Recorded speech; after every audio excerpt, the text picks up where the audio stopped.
Yeah, go ahead. So my mom's in the hospital again. Yeah. Oh, let me take a drink of water so I can do a spit take. Careful listeners will know she had a stroke not too long ago. But What? this time she went into heart failure and then kidney failure. Mm-hmm. And the staff called me, right? And they're Yeah. like, we have some questions about your mom. And it's like, what's up? She's like, she's got some burns on her chest. And I got to explain to them that was her dropping the crack pipe on her chest, and she couldn't reach it because her left side doesn't work. So she has these burns all over the left side of her chest. She was smoking crack. Mm. And they're like, oh, that would make sense. That's why her urine was positive for meth. And I'm like, yeah, this happens all the time. And she got so sick, they transferred her back to Portland. And who knows what's going to happen. So my sister filed a restraining order against my dad on my mom's behalf, and my sister can't get there. My dad's not allowed to go there. My mom's covered in crack pipe burns. Mm-hmm. How you doing? It's been a busy week. That's why we're doing snakes. Let's have a chat about Snakes.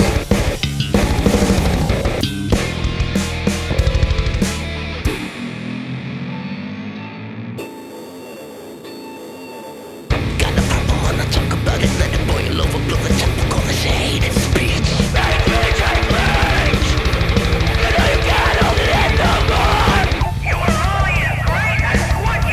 Once the taste is on your tongue, you'll only crave.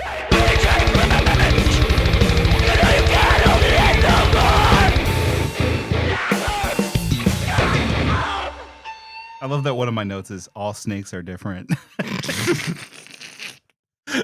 You know, That's a really good note. it's good to have clear, cohesive notes. That way, when you're say doing a podcast about snakes, you can go back and you know review them. So actually, you know, this is a good segue into medicine, right? Okay. So your I mom- know that. Your mom Yeah. is sick, right? Very, yeah. Is she? I hope she dies. Honestly, it would be a great burden off of me and my family. Okay. Is she taking one of these medications derived from snake venom? Let's go. Is she taking Caprotil? I don't think you're saying that. Captropil. She's not Prill. taking capture pill. Captopril. Captopril. Maybe. Probably not. Aggrastat. Aggrastat. Doubt it. Uh, You have to tell me what these meds do. Eptidiide. Can I read them?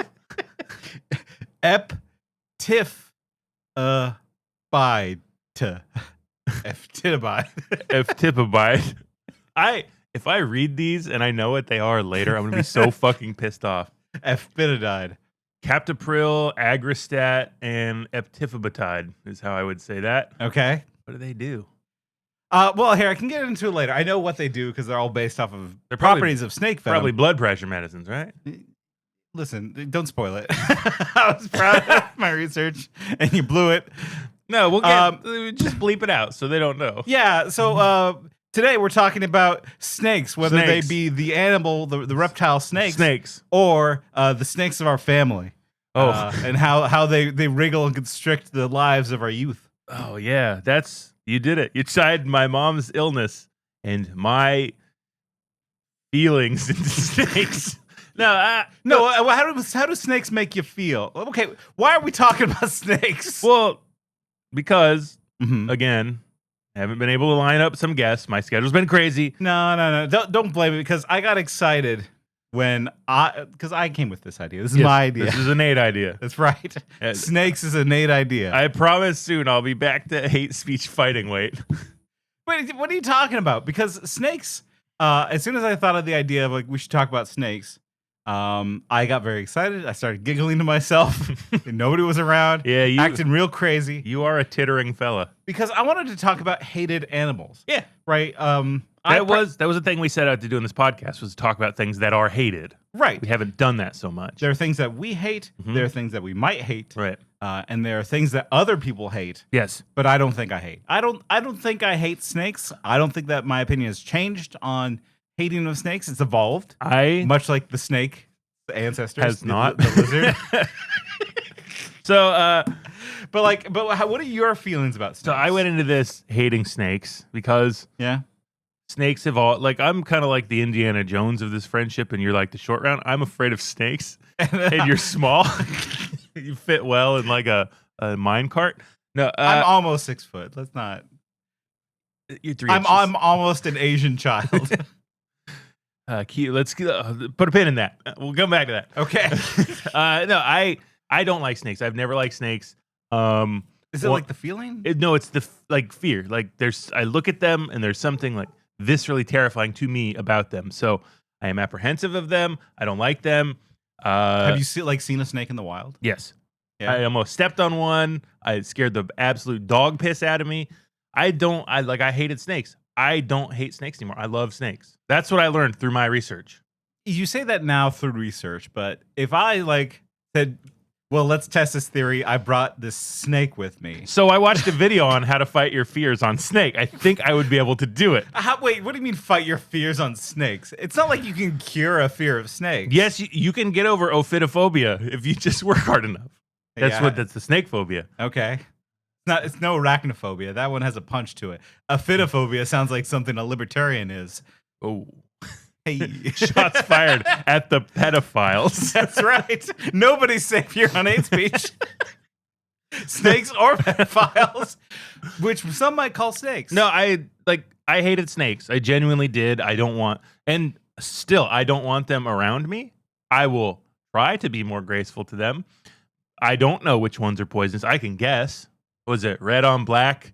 You're on your back, or black on red, you end up dead? I mean, I don't know. Listen, there's a couple hints, but none of them are universal because Right. all snakes are different. Like my note said, all snakes are different. It's a useful note because all snakes are different. So yes, bright, vibrant colors is nature's sign to tell you, go away, I'm poisonous, or I'm a delicious apple. Who can say? But on Flip snakes, me over, find out.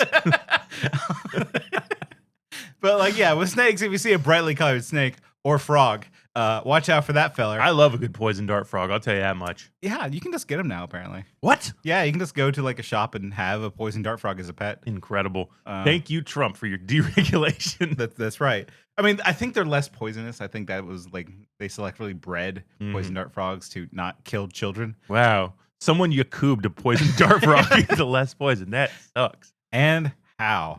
But no, I don't like snakes at all. Okay, yeah. They scare me, but I want to finish the venom thing first. You brought it up. okay. So color's bad with snakes. Uh-huh. Makes them look pretty. Mhm. Also, the shape of their head. Oh. If it has a nice arrow-shaped head to spear you with, Oh. watch out. Okay. So that's like a rattlesnake head. It's a venomous guy. Oh, also, if they have a big rattle. Right. Rattle means battle. If the snake be rattling, soon you be battling. But Right. here's universal advice: don't get bit by snakes. Yeah. Just don't do that. Just don't do it. If you see a snake, don't manhandle it. Don't touch it. I didn't know we had to give out advice. Yeah. Well, you want more advice? No. Okay. No. Okay. Finish your snake story. I've been around people that have snakes, and they're like, "Oh, do you want to see my snake?" And I'm like, "What you talking about?" Listen, if you but live it's their pet snake. if you live in rural Oregon, you know a couple people that have pet snakes. Yeah, and I'm not a snake guy. Like, I'll stare at them while they're in the cage, but they get my blood dancing in a way that I don't find titillating, and that's probably still true. But I don't hate them now that I've explored the deeper meaning of snakes in our culture and in the world and how they exist. It's quite beautiful, actually. I'm glad you brought that up because I think the larger scope of this episode is what it means to hate something. Yeah. Which I feel we should have done at the beginning of the episode, beginning of this whole experiment. No, We Mr. should've- Beast. It's Mr. Beast. We should have talked about what it means to hate something, right? Because I don't hate snakes. I'm fearful of snakes, and a lot of people can't separate being afraid of something from hating it, or because it made them fearful, it made them feel small. They hate it. Well, fear leads to anger. Anger leads to No. hate. Yoda told me that. Fear is the path to the dark side. Fear leads to anger. Anger leads to hate. Hate leads to suffering. Yoda's a fucking... Shut up. You need to grow up. Yoda is Read Yoda, another book. Is Yoda a reptile? I know the pussy green. He's Seattle green. pussy green. We have this. He's green. We know he's not a snake because of his hands. But Yeah. just derailed my thought. Like What it means to hate something, what is the difference from where you were before snakes to where you are now with snakes? I had a maleficence or basically an anger. Like I was wishing ill on snakes. Like I wanted to do to snakes what I assumed snakes wanted to do to me. I don't believe that entirely, right? Because like if you hate snakes and there was a snake on the road, you'd nail that snake. You'd blast that snake to snake heaven. Can I say something vulnerable? Did you blast a snake to snake heaven? I have intentionally run over snakes Okay. in my younger days. It hasn't happened in years. The last thing I hit while driving was a squirrel, and I felt really bad about it for a week. Why? Because they're just rats with fuzzy tails? No, because Come on. I don't like killing things. That's why I stopped hunting, because I got real good at it, and it felt weird. Yeah? So I don't like doing that. But snakes, I never felt that way. I would just hear the little tunk, and they're gone. And I was like, Jesus is thanking me. I killed Satan. But no, like, But now you would. Now no, I wouldn't. I would not. You wouldn't swerve to hit a snake. No, What about a turtle? definitely not. Okay. What about what's another hated animal? Man, Oh shit. certain races of man. Okay. We'll let the listener decide which one I mean. We're not gonna name names here. Both. I'm not gonna say who it is, but you know who I'm thinking about. Yeah. Maybe a couple Coors in you. I'll do the job. Please don't ply me with Coors. We have a whole case of warm Coors You wanna right open over them there. up? No, absolutely. I just had breakfast. I haven't had breakfast. 3 p.m. Yeah, honestly, something about Coors and snakes go together, and I can't define why. You want to open up a warm Coors? Have a hold warm on. Coors There's and a a spider coffee? right here. Do I hate this spider? I definitely hate spiders. I kill spiders. Okay. Probably Okay. probably for the same reason. A misunderstanding. Like the fact that they make me feel small and scared, even though I'm huge and Yeah. strong and powerful. We talked about it during that one weightlifting episode, yeah. Yeah. The fact that something so minuscule can take that away from me. Yeah, I hate that. But that's a problem with me. Right. Like, that's a Tyler problem. That's something I have to interrogate and fix. When I hate something, like many people we've talked about on this list, Mhm. the spectrum of hate. Yep. If you're down on that last third, I probably hate you. So what do you do? So there's a Hitler on the road, right? I would probably swerve to hit Hitler. Oh yeah. Hopefully that's not controversial to say I would hit Hitler on the road. Okay, what's the highest thing on the list you would hit on the road? I gotta pull up the Probably list. a John Krasinski. Listen, I don't If I think saw John Krasinski walking his family with, I might swerve to miss Emily Blunt, but the rest of them can go. I don't think I would do it in front of his family. Well, I mean, he doesn't let her do anything without his permission, so I So, kind of want to free her. Would it be therapeutic to the family if you ran over John Krasinski in front of her family? Well, yeah, but I'd also family? kill the children too. Okay. I'd definitely run over Gamergate too. Yeah. If it was around.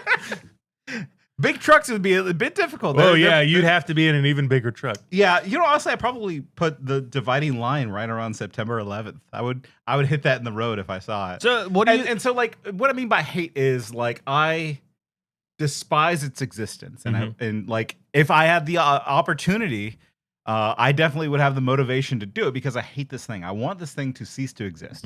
I would go out of my way to make this thing to cease to exist. Right? I would write down a plan. Keep it in my secret notebook. I don't show the police. You have a secret notebook? Can I see it? I'm not the police. No, we posted it. It's the spectrum of hate. Oh right. Oh yeah, we got a list. I forgot. Literally anything below September 11th, we might like be in trouble legally. Oh god. At this point, Hear that Undertaker? You're watch out, cooked. Adam Carolla. Apparently.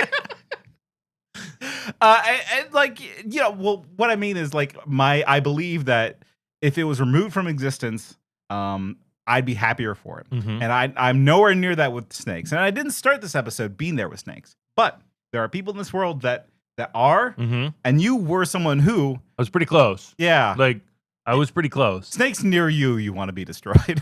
Yeah, but I don't think I would now. Like I think Why? I would just. What changed? What was that one thing that you learned about snakes in our snake research days that turned you over to being okay with snakes? I learned that, like there's only one place on the planet where there are not snakes. Do you know where that is? Antarctica. Apart from Antarctica. You said that's a good place. Like, what, you got a penguin and that's it? So where there's no life, yes, there are no snakes. Penguins aren't life? Damn. Shut up. So the only place with no snakes is the Atlantic Ocean. Okay. The Pacific Ocean has ocean snakes. I learned how they eat and drink. It's really interesting. Their tails evolved into a paddle, so they can paddle around. It's cool. Snakes can swim very well. Once I was like every single culture that I researched, every part of the world, and I was pulling out like I got a Lithuanian folklore story here that I'm going to tell you about. Okay. They all have some sort of like they know about snakes. There's these common things about snakes. Mm-hmm.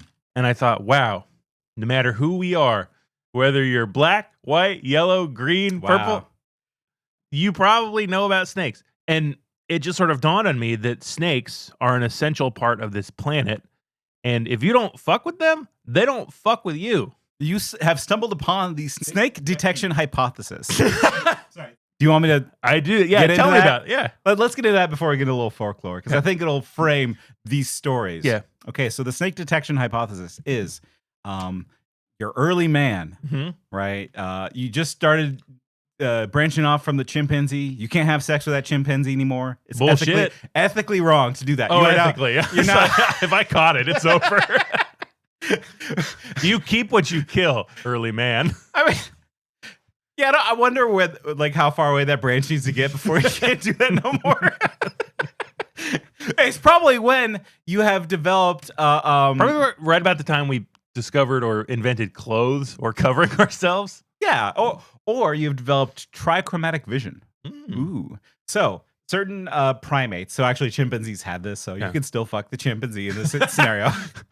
But like gibbons don't, and certain other primate species don't. Like gibbons actually don't have very much fear of snakes at all. They have no means of detecting snakes. They can't see snakes all that well because they only got them 2 colors instead of the powerful 3 colors. Hold on, I'm working on a theory. Okay, if 3 colors you see, yeah, it's okay to stick in your wee. You shouldn't fuck a snake. Okay. I'll refine this theory as we go. You got work. It's a hypothesis now. Okay, all right. We're working on it. Let's science it up a little bit. It's not a theory; it's a hypothesis. Right. And so the hypothesis here is that, as man was trying out various foods and figuring out they were poison, or touching various animals, finding out they were poison, this drove, man to have more evolved vision, or chimpanzees, early primates to have more evolved vision. Right? You saying a man's a monkey? Mm-hmm. Yeah, I accept that. Anyways, the moral of the story is that the primary driver of this wasn't necessarily detecting various poisonous foods, because foods lie. There are plenty of things that look like a blueberry that are actually real bad for you. Yeah. But snakes generally don't. And so the whole theory here is that the way that we detect predators drove our vision and drove us to be more visual animals, and drove the way that we perceive the world. And that is because snakes were such a sneaky threat, right? Because, a snake could crawl up on you, you couldn't see it because they're very sneaky, right?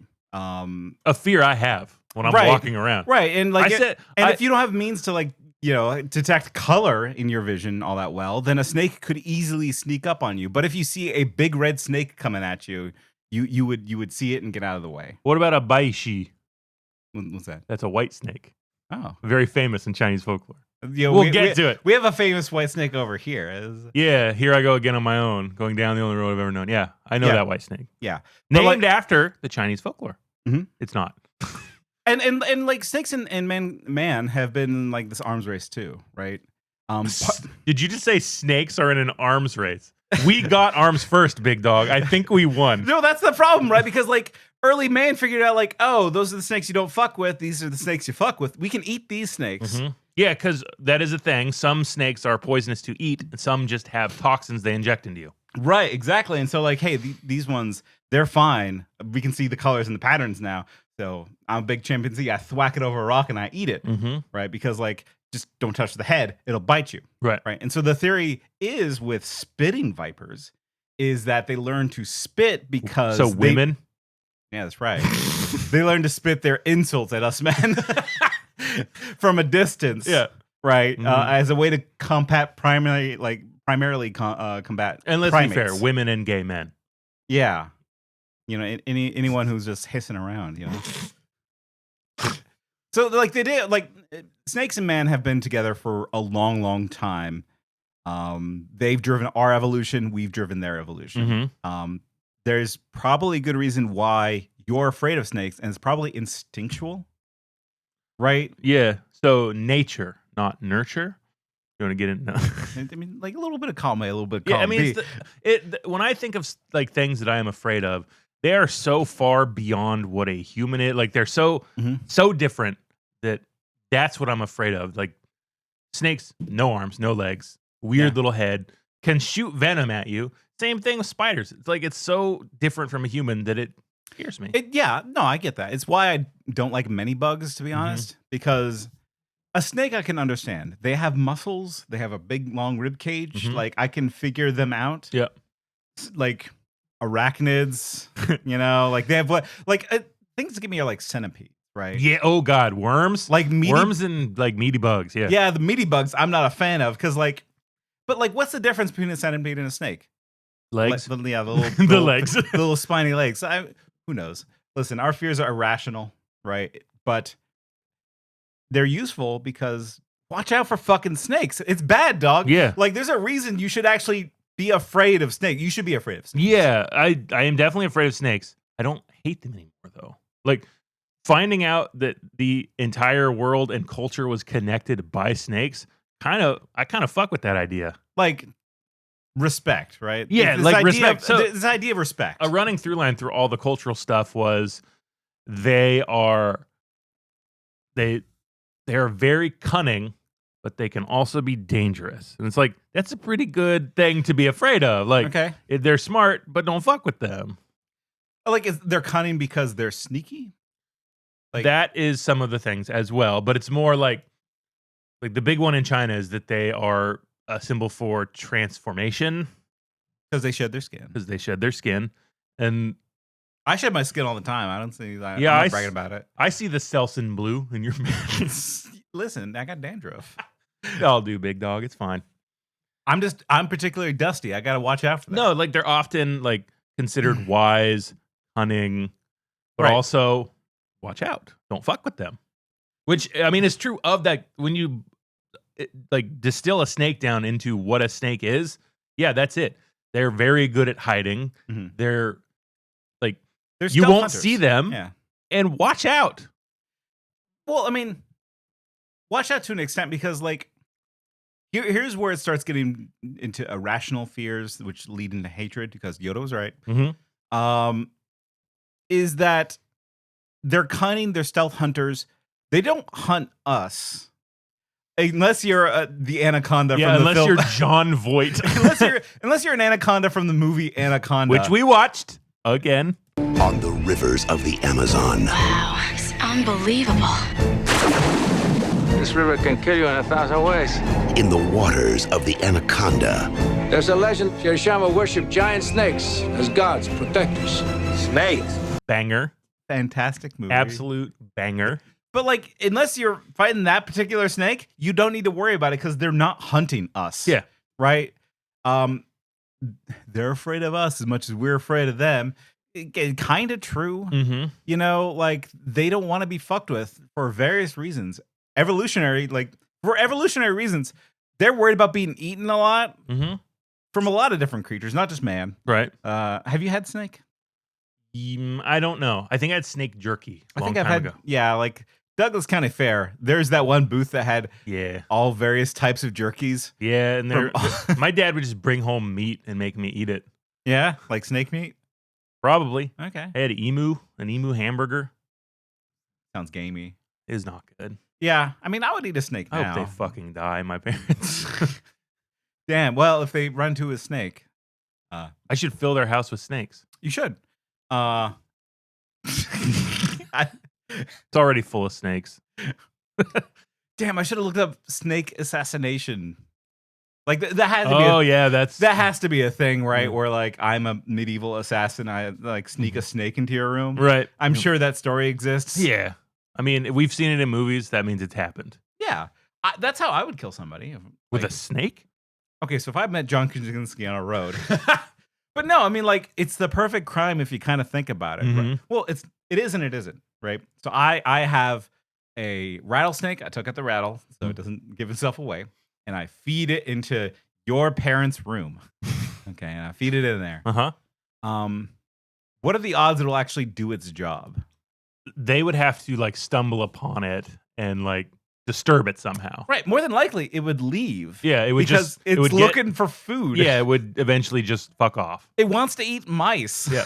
And unless there's mice in your parents' room. Probably. I mean, I'm sure there's vermin in that hoarder house. Yeah, could be. I'm not looking forward to cleaning out when they die. No, like it's I'm not. looking forward to the emotional catharsis of no longer being beholden to two abusive addicts. But I'm not looking forward to cleaning out that hoarder No, house. there's nasty shit, I'm sure. I might just. I can't say that. I can't say what I was going to do because it could be used later. Listen, if their accidents happen all the time. There's a lot of bad wiring. My dad became an electrician at like 60 on meth. So Yeah. fires happen. So really, the snake would probably just zap itself to death. Yeah. Because it wants to find a warm hole where a mouse lives. Yeah. Because that's what it eats. Mm-hmm. So it's probably not the best like assassination. That's probably where there's not like a lot of stories about kings being killed by assassination snakes because Right. like they don't look to kill man. You would have to literally do the hard target thing. Right? So, yeah, bite its rattle off and punch it. So yeah, like no, describe the scene from Hard So Target. in Hard Target, the Jean-Claude Van Damme, John Woo masterpiece, the hero, Chance, I think his name is Chance. Yeah, it's Chance Bordeaux, right? He's being chased by people who want to kill him because they're hunting man, Lance Henriksen, and he thinks, why don't I use a snake to get them? So he sees a rattlesnake, it like rears his head up, so he punches it to knock it out, and then bites its rattle off, and then puts it in a place. And then when the assassin shows up, the snake bites him because it couldn't rattle. Yeah. Jean-Claude Van Damme bit the rattle off. Damn. Great movie. Wouldn't Great work. fucking movie. Listen, I hate to say this about John Woo. It's not a realistic situation. But people do get bit by snakes, and he's usually like, snake is just runs into scared. They think your feet are mice. Yep. Any sorts of situation. Or they're like, they sense some threat and they just do what snakes do when there's a threat. They lash out. Right, because another thing about snakes, it's expensive calorically for them to build up venom. Mm-hmm. Right? They don't like giving that shit up willy-nilly. Yeah. In fact, there's this thing called a dry bite, which I didn't know about because I just assume all bites are wet. I mean, when I do it. Right, because so let's say you run into, I don't know if this is true about rattlesnakes. All snakes are different. Yeah, all snakes are different. Important. Well, I think we got an episode title. I was thinking assassination snakes, but all snakes are different. It's pretty good. It's an important note because like all snakes are different.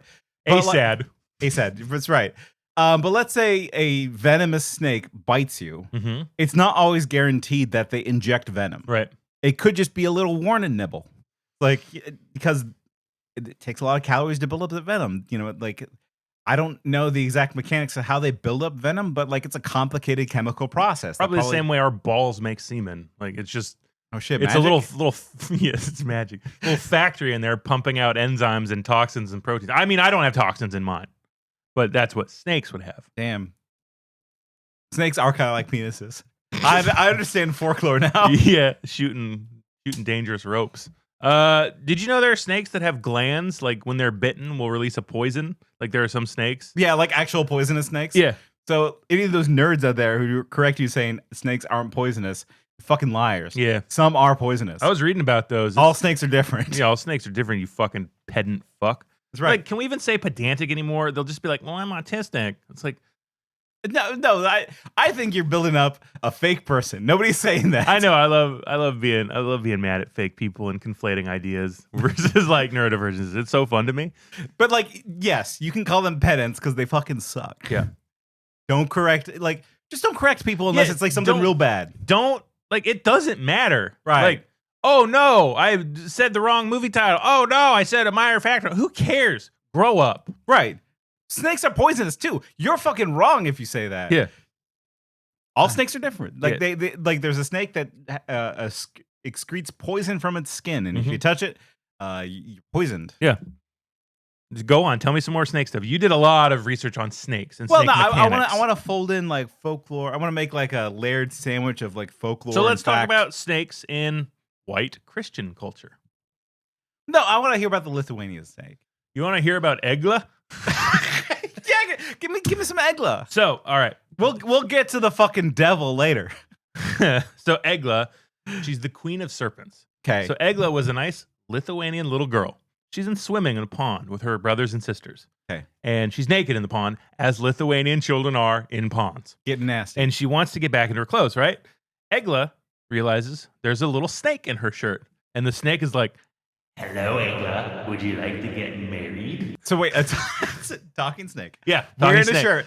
Like No, in the shirt, not wearing the shirt. Okay. Like the little snake is in Egla's clothes, and she's like, I can't get dressed. You're in my clothes. And he's like, why don't you marry me? And she's like, dog, I'm a human. You're a snake. I can't marry you. And he's it's like, a mean school prank. Yeah. Like I stole your clothes. I'm in your clothes, baby. and the snake's like, oh, yes, you're going to marry me. And she's like, nah, get out of here, talking snake. Talking snake's like, you haven't heard the last from me. Throw a stick at it. This talking snake slithers off, as snakes do. Yeah. Egla gets dressed, goes home with her family. A fucking horde of snakes show up. Oh shit. And they show up with like a palanquin, like a bridal palanquin. Okay. And they're like, It's time, Egla, to marry the snake. So the agreement here was if you put on your clothes, you agree to marry me. It's kind of the vibe I'm getting. Or is the snake just being like a kidnapping bastard? snake's just being a bastard. Oh. Think of Beauty and the Beast, but the Beast is a snake. Respect has been lowered for the snake. Don't worry. Don't worry. Okay. So, and I kind of gave away the Beauty and the Beast. Doesn't matter. So the family at first tries to send a goose out in Egla's clothes, and the snakes are like, yeah, nice. My snake king is gonna fuck this girl. it fucking works too. That's here's the thing. At first, but the snakes are like, wait a second.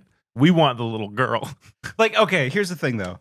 If we were teleported into like the 15th century Lithuania, we'd be so fucking dead like immediately. Oh yeah. Because we're not clever enough to think snakes don't know the fucking difference between a goose and a person. Just dress up this goose. They don't know. They're stupid. So that's what they tried to do, but they're like, oh no. Okay, didn't work. We want the little girl.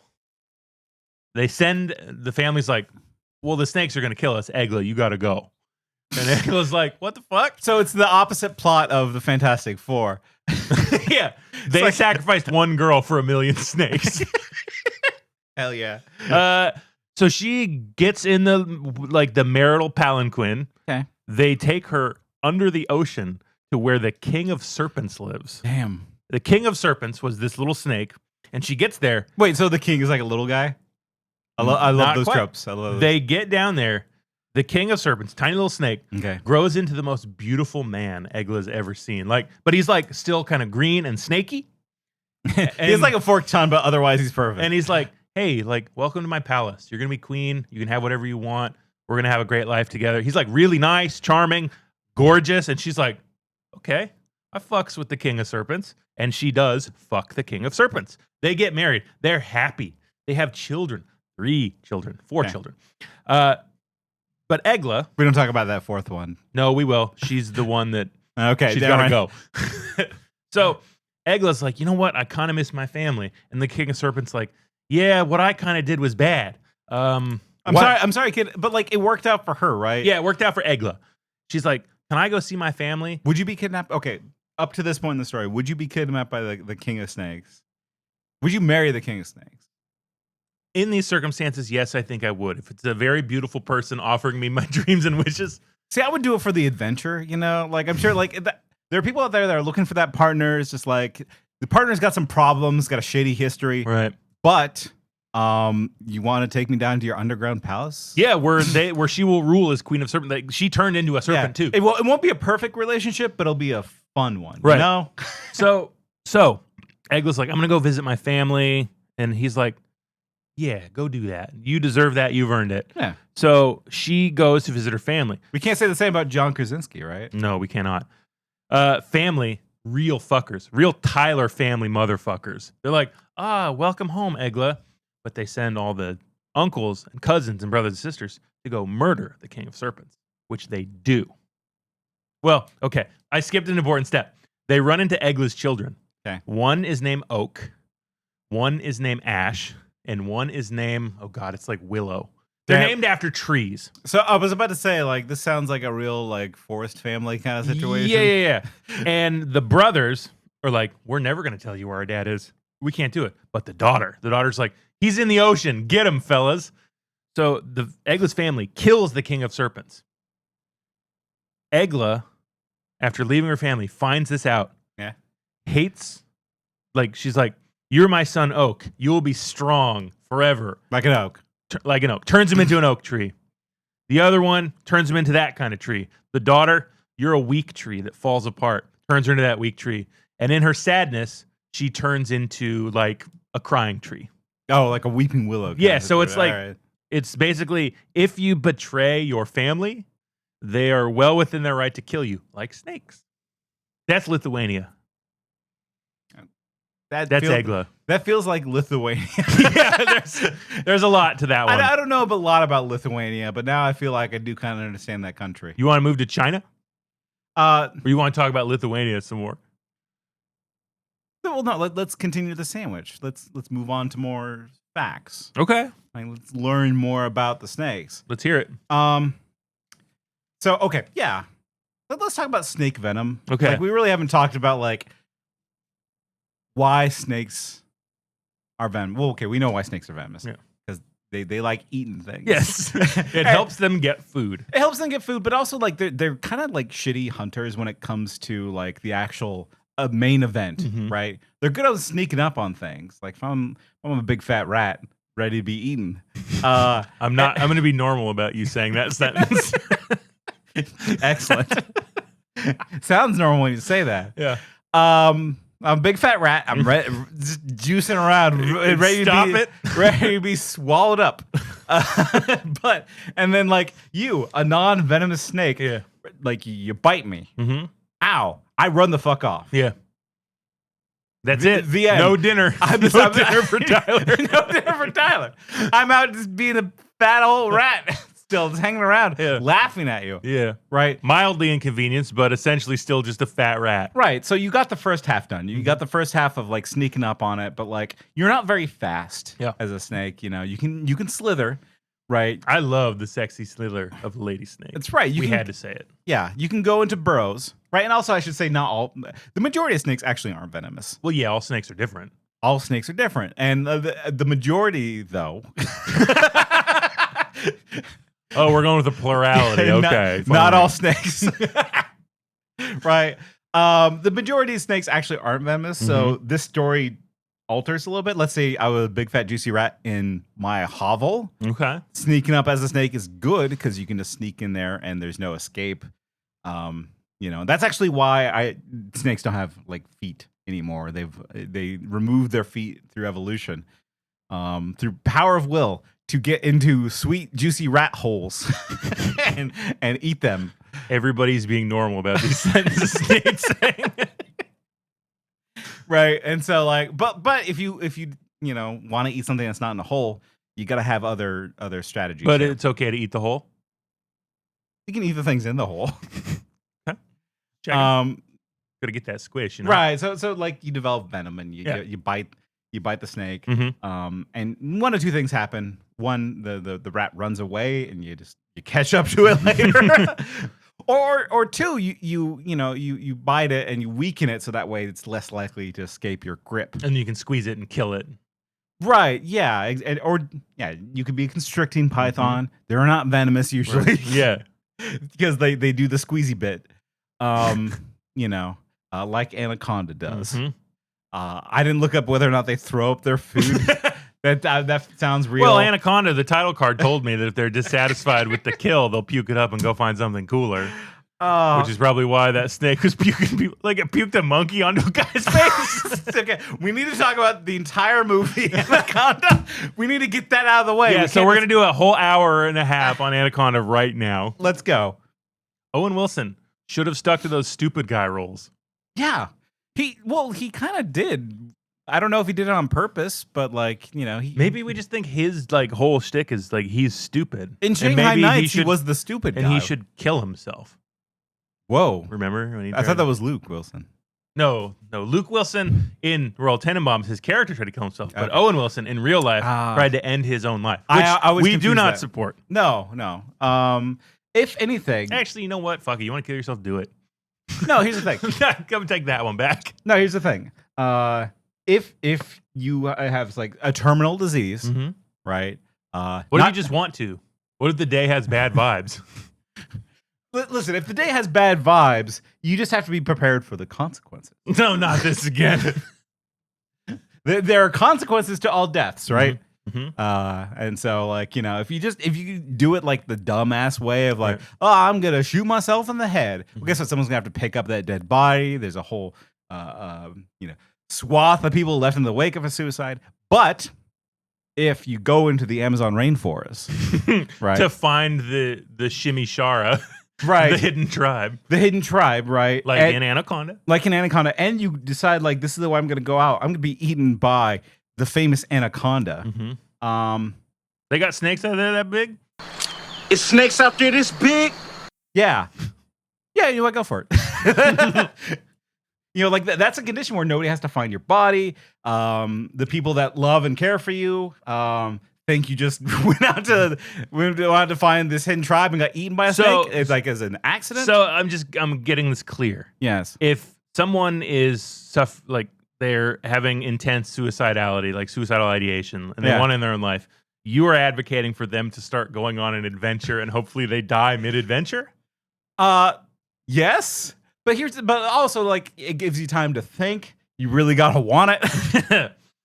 And because like, I think a lot of whatever, suicide I don't think is a spur of the moment kind of a thing, but like it is also it like some people do it as a spur of the moment. Right. Like some people think about it a lot. Yeah, if they think about it a lot, like, and they go on an adventure, if man's last adventure, you could say. Well, they go to adventure to the To die would be an awfully grand adventure, they say. They go to the rainforest, right? Yeah. And they go on this boat trip into the Amazon rainforest. Mm-hmm. I feel like, listen, if that can't cure you, nothing will. Right? You have the whole adventure. There's a John Voight there. Yeah. He has an accent. Yeah. We don't know where he's from. Cajun. I thought Cajun, but they mentioned Paraguay. Yeah, I don't think that's what they sound like. No. But like you meet a John Voight, and you meet a J-Lo, so like all the bounty of life is there encompassed in this boat trip, right? Yeah.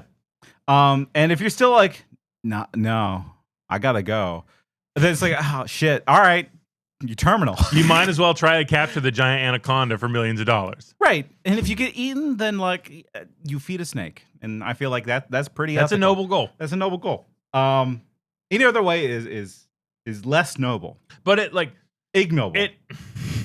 So what if you're hunting for the blood orchid? We don't know. We didn't watch that one. We didn't watch the sequel to Anaconda. No, we did watch Snake 3, which we're not going to talk about. Snake 3 wasn't as bad as I thought it was. No. There's a Chinese movie called Snake. We watched the third one in the series, having not seen the other ones. Highly recommend. 1.5 banger. Like, you get to see a raptor's butthole poop on a scientist. You see the snake make out with a Tyrannosaurus.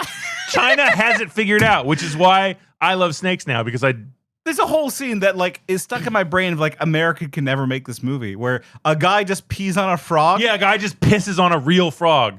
And because like it's such an honest moment, because like if I was in the woods and there was a frog right next to where I was peeing, like fellas, we would pee on the frog. Oh, like I have a piss patch in the backyard where I pee. When it rains and there are worms and bugs, you better believe they're getting a piss shower. There's just something primal about peeing on a frog. Yeah. And like China acknowledges it. We're too ashamed. Yeah, we have too many hang-ups. The Chinese, not so much. So tell me the story of the Garden of Eden. Tell me the origin of these hang-ups. So, would you say in Christianity that snakes are a sign of evil? Yeah. They slither on the ground, dog. They're probably not kosher. I don't think religiously you can eat a snake. Matthew 10:16. Okay. I'm sending you out like sheep among wolves. Therefore be as shrewd as snakes and as innocent as doves. Oh, but that's a positive, right? Like, Mark chapter 16 through 18. Mhm. They will pick up snakes with their hands, and when they drink deadly poison, it will not hurt them at all. They will place their hands on sick people, and they will get well. okay, there are two things here that are kind of amazing. The Lord Jesus Christ and the Bible within. Yeah, Mhm. he's my personal savior. You've accepted the light of the Lord. Okay. Yeah, He is risen. Let's go. it's my own personal Jesus.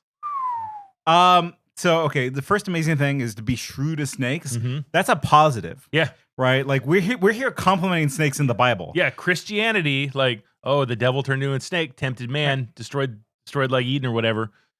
Shrewdness isn't inherently evil. It is attributed to greed, which I Yes. feel is evil. Mm-hmm. But say being shrewd, you can You cut through the bullshit. Yeah, you can be shrewd in a positive way. Yeah. And I would say we're both shrewd in a positive way. yeah, I would say that there's probably a biblical argument to say be shrewd as snakes means snakes are okay. Yes. So therein lies the contradiction within all of Christianity. We all think snakes are one big evil thing, but there's nuance to them. Well, But these Bible freaks won't tell you that part. because they don't read the Bible. I did. They- I started reading the Bible. They can't tell you these parts because they don't read the Bible. They just get quotes. Exactly. I dug through all the snake shit in the Bible. Right. And yes, in Christianity, in white culture, that's what I'm going to call it, white culture. White. White culture.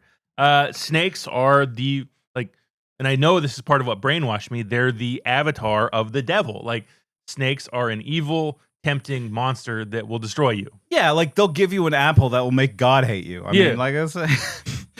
Which is what Steve Jobs and the other guy did. Yeah, like if it wasn't a snake, if it was like a deer or something, we would be hating on deer. Right. Um, But since like snakes were so like terrifying to early man, that's probably why whoever made up that Bible shit picked a snake, you know? well, like yeah. The other thing, the second quote that you told me about, Mhm. like the snake handlers getting bit and like it not being a problem. Yeah. That's early antivenom doing its magic. it is. I'm glad we're getting into that. Okay, so venom does a lot of things. Yeah, he fights Spider-Man, he saves people, he eats people's brains. Right? He came out as gay. Eddie. Fuck my butt, Eddie. He went to Pride in I that one love movie. gay Venom so much. Gay. Gotta watch out for the gay venom. Get me pregnant, Eddie. Right. So that means You want to do a Venom? there's 4 components to venom. There are 4 like active toxins in venom. The host, the symbiote. Okay, yeah. No, go ahead. The gay part. Yeah, gay. Okay, no, there's 3. I was gonna add gay into this, but like you ruined that joke. I ruined the gay joke, Eddie. I mean, venom is actually one of the most chemically complex things that animal can produce. Venom's amazing to the point where I can't describe how amazing it is. I only got like 2 degrees. I can't really talk about it. No, it's super cool that there are beings on this planet that can create something that's more dangerous than a gun. Right. But like there are 3 like categories of toxicity Mhm. that snake venom does to you. Okay. Let's go. One is cytotoxic. Mm-hmm. You're a medical person. Yeah, What destruction of the cells. right? So like, I want you to guess. You get bit by a snake that has primarily cytotoxic venom. What does that snake bite look like? I mean, it probably just starts melting and dissolving everything around the bite. It destroys all the cells that comes in contact with the toxin, I would imagine. Did you look up snake bite I did not. pictures? I want you to look up one right now. They're like, I'm medically resilient, right? Like I can see videos of surgery and like I'm just like I'm more fascinated than grossed out. Like I'm Mhm. one of those fellers. So some people can't watch those, right? I can see like a bullet wound. I'm like, ooh. You know, I'm not like, yeah, I'm not like into it, but like I can definitely watch a bullet wound and be Like fine. that? Yeah. Like snake bites. Exposure fucking- of tenderness and a necrotic septic snake bite wound after debridement. It's like, I imagine what happens when you stick your hand into like acid Yeah. and pull it out. Yeah. Or like, what's that word that's gross? Degloving. Yeah, debridement is also the medical version of that. Yeah. Degloving is what happens when it happens to you. Debridement is surgical. Yeah, like if I try to fix like a lawnmower and it takes all my skin. Yeah. uh, Like it basically it just like it makes it turns into dead tissue. It can't grow back. Like Right. it needs to be cut off. Yeah. Oh, yeah. Right. So cytotoxic. Yeah. Cytotoxicity. Right. Bad stuff. Yeah. So as a part of cytotoxicity is another new word I learned was myotoxicity. Yes, muscle toxicity. Right, because there's a specific feature of snake venom, not all snakes. All snakes are different, yeah. That it specifically targets skeletal muscle tissue. So like, my guess is like not abs, but like things that any are, muscle, like, things that are attached to bone. you know how if you work out too much, it can cause that muscle breakdown. Yeah. It's called rhabdomyolysis. It's the snake venom essentially does that. It causes the muscle to break down and release myoglobin into your blood, which will then destroy your kidneys. Right, because the kidneys are just overworked. Yes, and the myoglobin are like too big to fit through the filtration units. So like once the kidneys are shut down, you're like dead. Cool. And that's just from one type of toxin. Yeah. that's the melty toxin. Ooh, melty toxin. Yeah, and that honestly, like that's not even the scariest one. Mm-hmm. Like if I got bit by an only cytotoxic snake, I'd be like, whoo! Lucky me. Because there's also a hemotoxic snake. Blood toxic. Right. So it hits it in both ways. Like it's local, right? So like, it bites me. All the blood vessels around the bite explode. Or rather, they become permeable. Right. So, like, okay, I get bit by a hemotoxic snake. All of a sudden, my skin starts leaking goo because all those capillaries just become like cheese and starts getting leaky. And that's where the like swelling occurs because like fluid is getting. It's called third spacing when the fluid pushes out where it's not supposed to be into the surrounding areas. And see, these like fucking Gen Z always looking for them third places. We need a third space. It's me on a ventilator, nothing but mud. You turn into like the blueberry girl from like Wonka. Violet Beauregard? Yeah. It's local, so it happens where the snake bite happens, but also like tends to like move its way up the body. As it does, yeah. Right? Because the whole circulatory system there. So bad. There's no real help in that one. Is there a homotoxic snake, or is that just what I've got between my legs? No, it's venom. We talked about that. Oh, right. Yeah, we talked about that. But cool thing about hemotoxic snakes, they're also vasodilators, right? So not only are your like blood vessels like cheesecloth, they also expand to get as much blood through as possible. Yeah, there goes your blood pressure straight down. Right. So you have no blood pressure, and if you do, it'll shoot at you. It's like rushing out of you, like your body's on fire and the blood needs to get out. Yeah. That's bad. It's very bad. And lastly is neurotoxic. The one we all love. Yeah. It's also the most common. Right. Right? Is that like, it's a numbing. Okay, so here, I'm going to read my notes real quick just to make sure I get this right. Right. Oh, that's right. So it does two things, right? Thing number one is that, like neurons. Yeah. Right? I have several. Yeah. A couple. There's like the shooty part that shoots out the neuron chemicals. And then there's the catchy part that catches the neuron chemicals. The dendrites. I like my words better. Go on. I did the research. Now let me do it. Okay. Right. So there's the shooty parts and the catchy parts. I was saying that I knew the word, but now okay. So neurotransmitters, right? And neurotransmitting chemicals, right? So the neurotoxin can do two things. One, it can say release all the the neurochemicals. Shoot as much of that as possible. So and like that doesn't necessarily flood it floods the system and it doesn't cause like the catchy parts to catch too much because that doesn't happen. But instead it exhausts the shooty part. Yes. So it cannot shoot out those signals anymore, which causes paralysis. Yes. Or the other thing it can do is it can block the binders. Yep. So that way you're not receiving signals anymore. And that's another way it can cause the paralysis. And that's also how like allergy meds work as well. They they block the receptors. And here's the part that was really fascinating to me because like when I saw neurotoxin, I'm like, oh, your brain shuts off. Not quite. That's not the part. You don't have control of your body, but your brain is actually kind of active still. And really what kills you with neurotoxins is that you stop breathing. Yeah, it shuts the diaphragm down. Right. It stops the breathing reflex we have, yeah. Right, because it's not just like my arm is numb, it's like my lungs are numb. And the diaphragm doesn't move to push the lungs to breathe, so it's just nothing happens. Right. And so that's the three ways a snake can kill you. Or eat you like Anaconda. Well, yeah, okay, listen. Yeah, I suppose there's the physical part where it just crushes your bones. Sure. Yeah, you are not giving respect to the noble himbo python that crushes you and kills you. Okay, because snakes don't eat man. No, but they can crush and kill, man. I mean, yeah, like, listen, some breeds of snake can crush and kill you. There's videos of snakes eating man-shaped objects, like an alligator or a baby hippopotamus. Right. But when they get to baby hippopotamus range, they usually try to eat them and die. Like they're not giant monsters. They wouldn't try to eat a man. They would try to eat a baby, probably, Okay. or a small man. Right. Babies are kind of like small men. Small men are kind of like babies. Yeah, you know, however you want to get to it. However we want to get to it. So, like, you know, I don't worry about constrictors so much. Like, yeah, they'll cause problems if you really let them get at you. But there's a reason why, like, all those rock albums have giant, like, pythons, because they'll bite you and that will hurt, but, like, they won't kill you. Right. That's the way snakes can get you. The reason why they brought up the whole Bible verse thing, though, because there was a snake handler who got bit, no problem. It's because you can build an immunity to snake bites. Yes, you can. So you become resistant to the toxins. And the same thing can happen if you get a lot of Botox. You can eventually become immune to the botulism toxin. So you can eat whatever jars of shit you want. You won't die. Because botulism creates a toxin which will kill you like a snake toxin.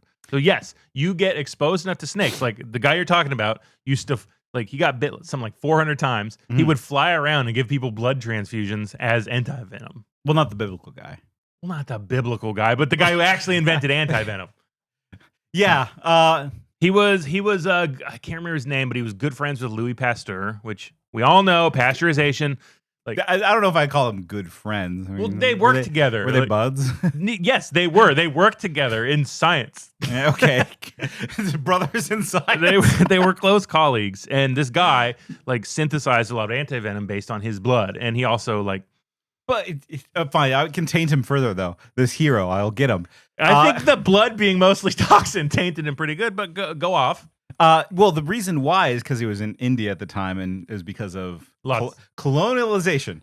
And there were British soldiers that were getting bit a lot. Look, if you're gonna create an anti-venom, you're gonna have to do a little colonialism, okay? You'd have to be naive to think you could. No, Right. Yeah, very bad. They're bad people. Right. But yeah, like, you can get bit a lot. But sometimes love blooms on a battlefield, is what I'm saying. Sometimes anti-venom is made in colonialism. Yeah. It's not good. But You're quoting one Solid Snake. Yeah, see, Good- I was good- going to get us there. Good segue. It's because he sneaks. That's why they call him Snake. And he's cunning and shrewd. Yeah, that's right. And sometimes he does eat tree frogs. So there you go. It was kind of fun. I didn't think of snakes primarily like eating frogs, but like that's what they do. Yeah, that's a big part of it. Yeah, I'm just like, I don't know. It seems wrong to me. Eat a frog? Yeah. Not me. I'm the snake. Yeah. Like, and there are like animals too that are also like resistant to venom. Mm-hmm. Honey badger, yeah. Honey badger don't care. You could bite the fuck out of that guy with your venom, and he's just like, whatever. Yeah, which is part of the arms race, right? Because like, why are these venoms so dangerous? You're eating mice, dog. You don't need to do this. Well, it's to protect from things that eat snakes. Yes. Right. So like a badger, or a weasel. Actually, mongoose. Yeah, the mongoose. That's right. The noble mongoose. The noble mongoose. And so that's why you have to develop stronger poisons. Kill the resistant honey badger, who then like, all right, I guess I got to build more anti-poisonous blood, right? And it just goes back and forth forever until like you get a snake that can kill 100 elephants by sneezing. You know, God, I bet that'd be so cool. Kill 100 elephants. You probably feel so powerful. I feel sad. Well, yes, I would have. I'm like, but if I were the snake, I'd feel pretty good. I feel powerful, sure. Yeah, there it is. And power is good. We're attributing human emotions to a snake. They don't feel that. They would just be like, I'm hungry. Where's a warm rock? You're right. I got to stop. Give me more snake lore. Can we finally go to China? Yes, let's go to China. I'm not going to make... never mind. No, you can't just do that. What are you going to do? We're talking Pongu. You know who Pongu is? Pongu. Pongu lived on a mountain, and he slept with a chaos egg. Wait, so this is a guy. And when he Currently. when he stood up, he died, and the egg hatched 2 beautiful snakes, Fusi and Nukwa. Okay, so Fusi invented hunting, art, music, numbers. Nuwa yeah. created man with yellow clay.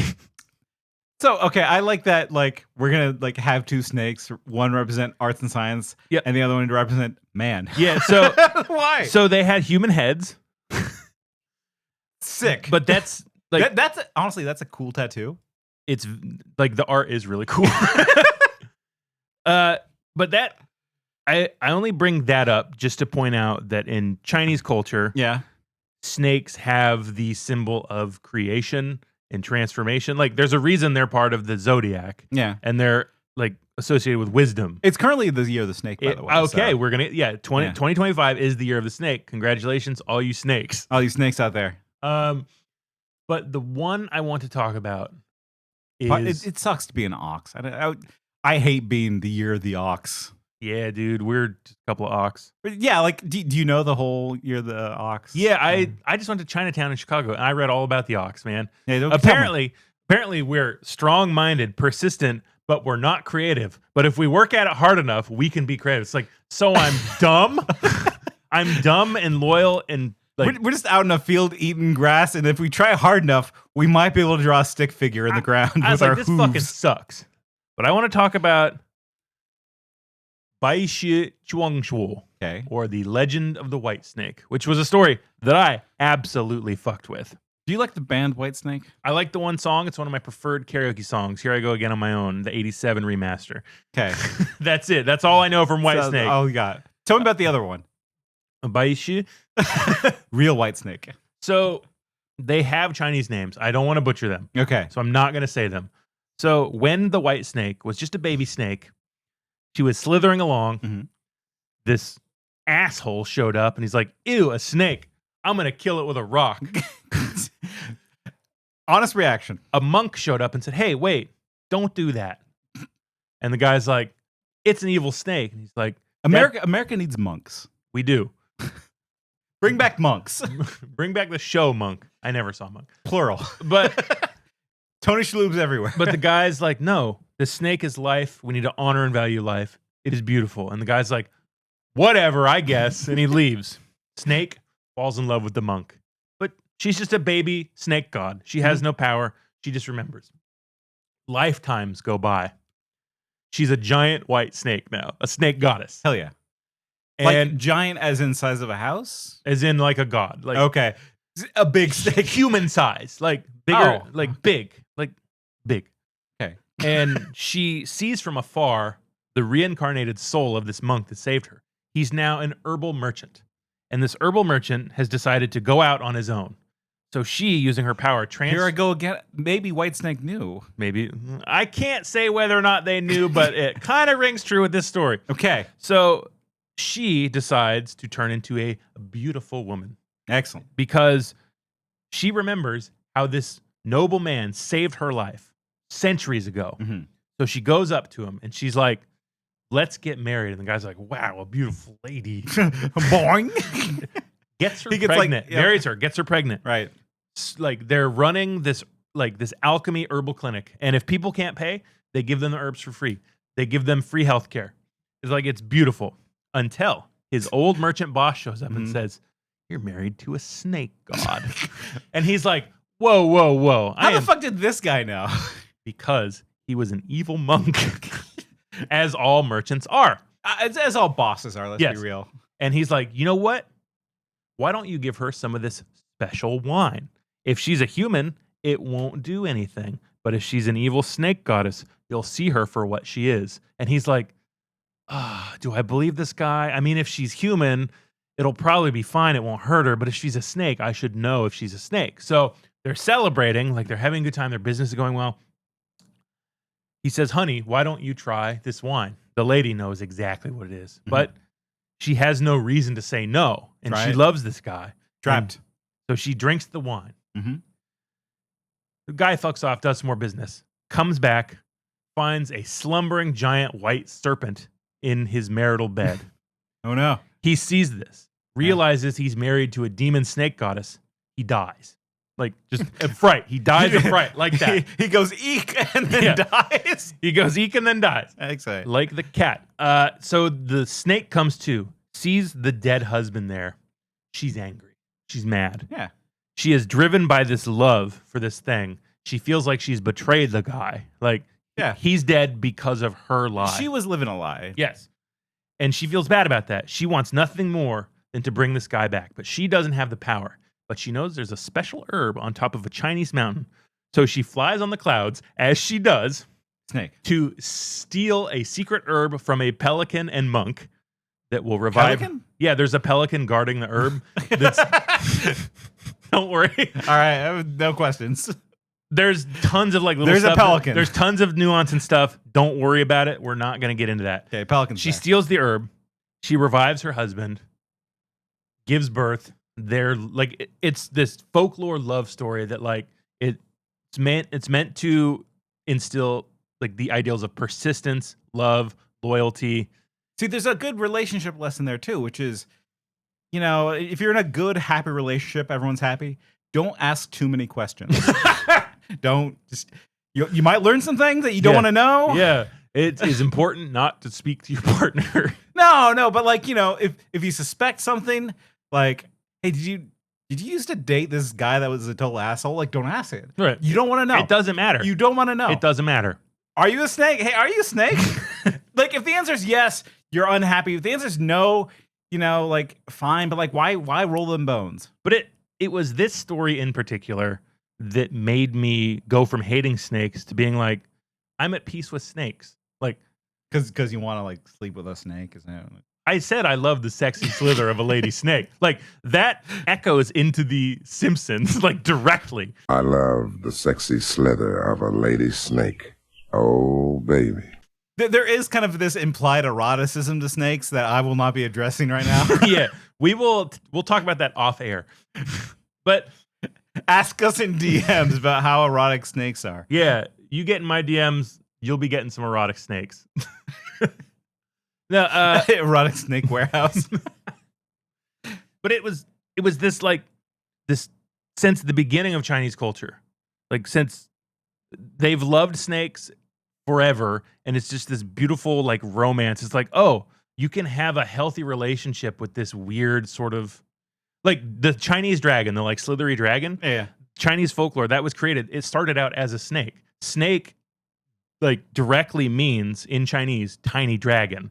And it was this powerful, all-knowing dragon that took on the traits of other creatures, like the legs, the wings. That's why they look like snake bodies, but have all the other parts, because the snakes are so powerful, they absorbed all this other stuff. That's why dragons are the way they are.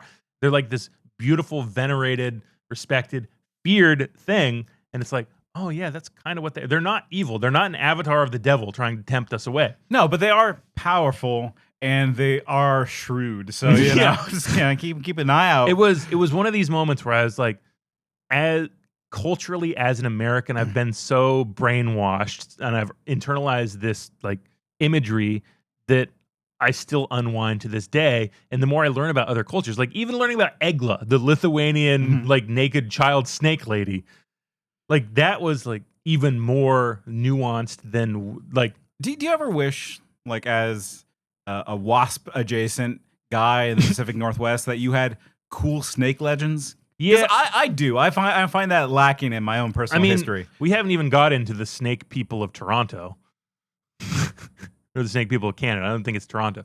No, listen, all those Canadians, they're dirty snakes. Now, like we don't have that. Like the thing that we have. Wait, did you make up snake? I was ready to learn about the snake people of Toronto. It was really. It's like this local folk myth that there's snake people living in the mountains. Stupid. It's very stupid. But the closest we have to the veneration or worship of snakes is the snake handler church that started in Appalachia, where people will hold up the snakes and say, I love God so much, this snake won't kill me. But they've killed hundreds of people. Well, yeah, and also, like, it's not respecting the snake. It's more of respecting God. Right. And if you're pure of heart, the snake won't bite you. And if you're not, then well, you got what you deserved. That's the thing. No, I looked it up. It's not even about that. Really? It's if they have a proper devotion to God, the snake won't bite them. But if the snake bites them, that's them being called home by God. Their devotion is never in question. It is such a fucking scam. Because, like, no, I want it to be a test. I don't want to win either way in a snake challenge. Well, buddy, I got some bad news for you about Christianity. Jeez. You get to be a real cunt and go to heaven still. Yeah, I mean, then what do I learn about myself? You know, like, here's if I need to overcome challenges in my religion, you know, and if You need obstacles. You got to level up. yeah, well, you know, like, what am I learning about myself? It's like, oh, God wants me home. Like, okay, if he doesn't bite me, he doesn't want me home. No, you're protected by God. I'm like, It's really stupid, right? Yeah, and like- that's why these snake handling preachers deserve to die. Like, inconsistent. yeah, it's like it's illegal now, but it still happens, of course. Yeah, 'cause, but it like- started as a Pentecostal nonsense snake church in Appalachia. Well, it sounds like it started as like a big tent sideshow. Yeah. That turned into a religion. which is what happens to everything in America. And Wonderful. like we have like even that saying that, oh, my love for God is so strong, the snake's biting me. That still has this implicit bias. The snake is an evil, venomous thing that will kill you. Like, Right. There's no respect for the actual living thing there. It's not about the snake. Right. You know, but I'm sure they still probably like beat the snake to death after they're done with it, right? I mean, like No, there was in like 2014, one of these pastors died, and his son was like, "Yeah, I'm just gonna keep doing what he did." Okay, so like they keep the snakes in like their snake hole. Okay, Yeah. well, Well, I mean, snake hole cage. Like it's, Yeah. they abuse and kill these animals. sure, Like, sure. it's not good. Like no part of the Pentecostal churches are good at all. So Well, we've been very generous to snakes. There are cons to snakes. let's go. Let's get into the cons. Okay. So I've written down a couple cons here. Some of them are more aesthetic cons. Mhm. I don't like how they taste the air. I think that's stupid. What are you tasting the air for? Do you know how they drink in the ocean? They probably slurp it up, right? Like They're- it's suction with their mouth. I didn't learn this, or I didn't know Oh, in this. the ocean, like in the so. ocean, yeah, Okay. because saltwater, they can't drink saltwater. Right, yeah. There is a thin, like a micro thin layer of rainwater on top of the ocean that the ocean snakes drink, and they've somehow adapted Damn. through evolution to drink the non-salt water off the top of saltwater. It's fucking nuts, dog. But like, just so they can eat a fish. Yeah. Fish isn't that good. Just go back to land. It's not worth it. Just get out of the water, idiot. It's not they worth have it. juicy fat rats up here named Nate you can eat. Yeah, the thing is, like, even sea snakes, they're not excellent swimmers. No. Right? They like some have evolved a little paddle tail, which is very cute. No, the most Um, scared I've ever been of a snake was when I was swimming in a river and a river snake was swimming towards me. I never dunked myself so fast and it just like went over me and Yeah, it I didn't swim in that river ever again. doesn't care. It was on a trip to Northern California when my dad was cheating on my mom and I was staying with their second family. Yeah. Bringing it back to my awful family. Right. So that was the snake was trying to warn you of something. Yeah. Symbolically, the snake was there. I should have I did respect the snake. Mhm. I was scared of it. I should have listened to the snake. Yeah. I don't like how they taste the air. I think it's stupid. Okay. Do better, snake. Also, get out of the ocean. Yeah, Like, get a nose, idiot. Yeah, fish don't taste that good. Okay, another con is that a lot of things humans make are perfect for snakes to hide in and make homes out of. Okay. Because, like, it's the same reason why rats like to live in things that humans make. You know, Mhm. it's like it's warm, temperature controlled. Oh, so you're thinking they're living off us. They're freeloading. yeah. These freeloading snakes are eating our rats. Let's invent rent for snakes. That is an income. Like, oh boy, buddy, we got something. Well, like, okay. Let me get Silicon Valley on the Here's the thing: horn. they pay rent by eating the rats that try to eat our food. I so- can kill rats. I need money. Okay. I need All right. to protect my investment. They're cold blooded, which at that point, like, might as well be like the undead. You know? Well, could you imagine being cold blooded? Like, I bet it feels so good on summer days like this.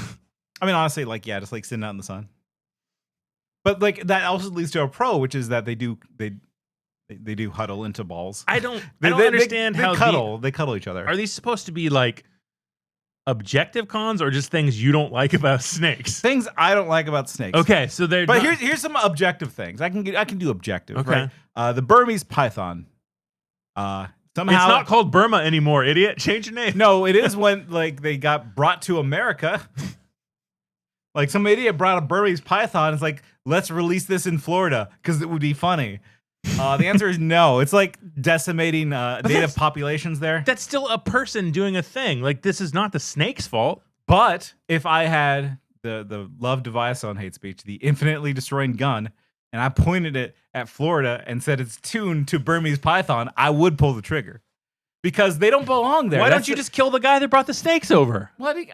Okay, I didn't know it was a time gun. I didn't know it could go back in time. Well, it's like, but if you're, I think you're just doing more like internal bias against snakes. Like, this is not the problem of the snake. The snake was manipulated by man. They call snakes the manipulators. No, it's us. Okay, fine. Let's bring it to the ultimate challenge. Are you ready?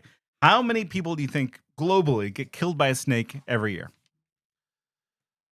So Straight up murked. In my time as a nurse, I have only seen like 3 snake bites. None of them were venomous. One of them was very funny. He brought the dead snake up. He's like, "Is this venomous?" It bit me. And I was like, "I don't know, guy." He brought a bag of dead snake. It was so cool. It was not venomous. So I mean, it's probably not very many in America because we have anti-venom and like that's and the ones we know, right? Yeah. You got your rattlesnake, you got your cottonmouths. Like we know which ones are bad for us. Yeah. Generally, if you live in the area. Do we want to talk about like where anti-venom is stored? Like Fridge. Well, sure, but only some parts of the country have certain parts of anti-venom. Like if some traveling whatever brings in, like, let's say a black mamba and the black mamba bites you. Yeah. There's no venom on the West Coast. They Good luck. they have to have it shipped because Which is why generally if you have a black mamba, you keep the antivenom close by. yes, but it's super expensive, like ridiculous. Like, so anti-venom itself is about $1,500 a vial. And if you get truly like envenomed by a snake, you're going to need between 20 and 40 vials. Yeah. Which is why it is, I'm going to talk about WHO. The World Health Organization? /OWL, yeah. Okay. Yeah, the World Health Organization. It's classified as a neglected tropical disease, snake bites. Okay. A neglected tropical disease. Okay. Because of the reason you just said. It's expensive, right? It is one of those things like it's neglected because it's treatable. Yeah. Right? It's not that like it's not cancer where there's not many Okay. I'm trying to think of a disease that cannot be treated or cured in any fashion. Fascism. Shit.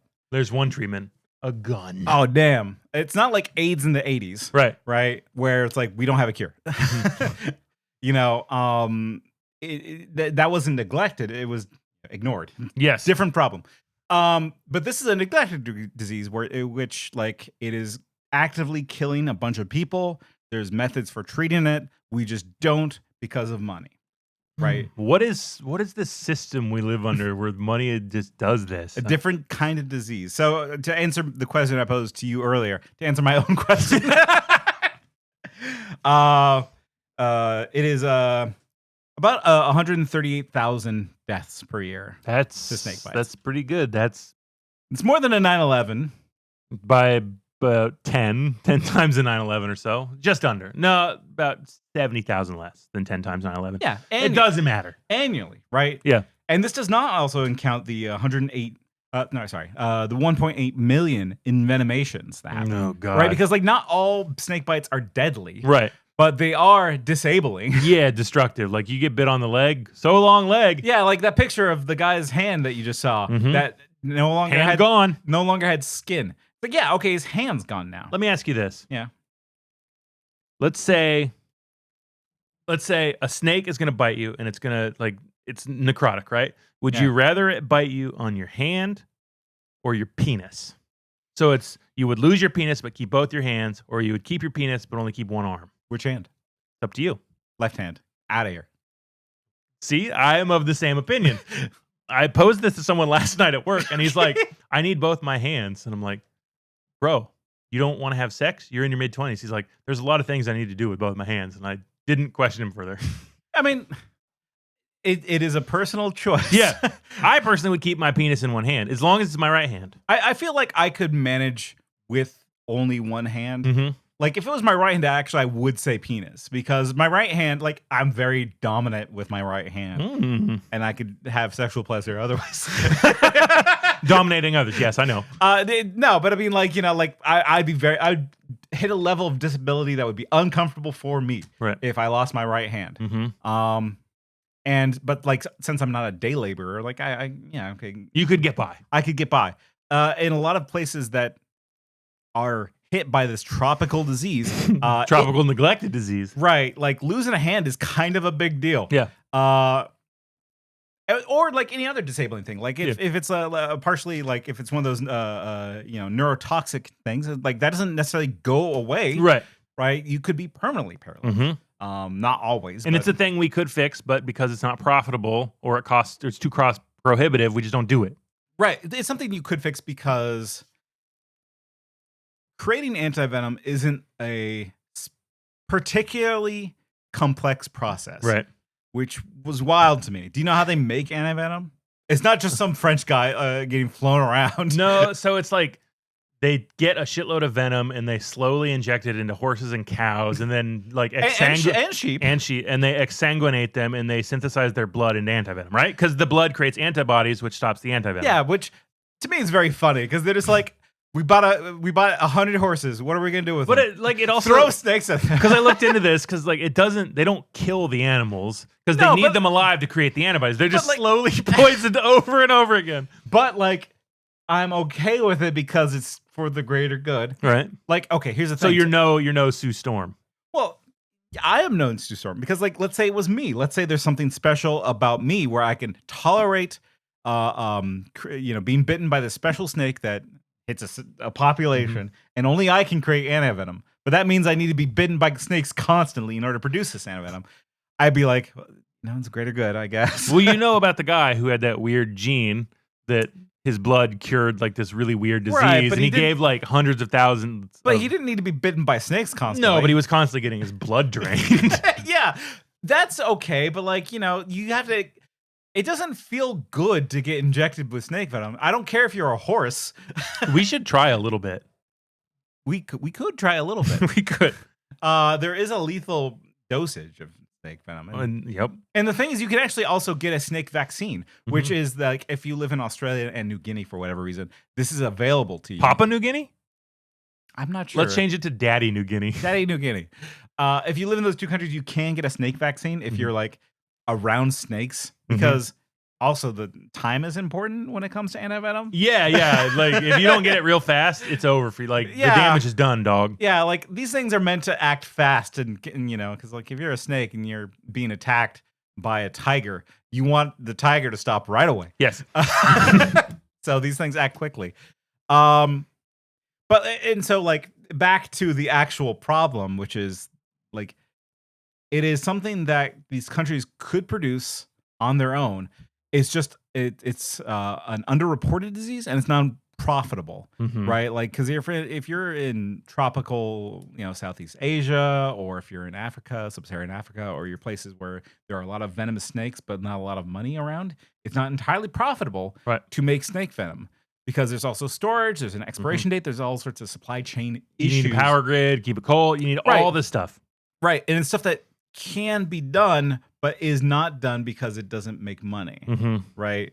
Whereas like Viagra would make money, and so they make a lot of Viagra. Yeah. Or it's a prioritization problem. It's also an underreporting problem, is because like, the number I spat out of like 130,000 or so. Yeah, that's just the reported number, right? And so if you are in a underreported region, right, because like reporting leads to like, oh, there might be more demand for this medication, so we'll make more of it. Right. And if we make more of it, then we can cure more. And but since there's less, and if the aid and the funding for these things go away, things aren't reported anymore, then it's just not made anymore. Right. And so like, if it's not made anymore, each vial is expensive. And in these countries, if you are bitten, you have to have the money on hand. Otherwise, they won't give it. Yes. So we love this system we live and work under. So this is an evil snake. We should kill it.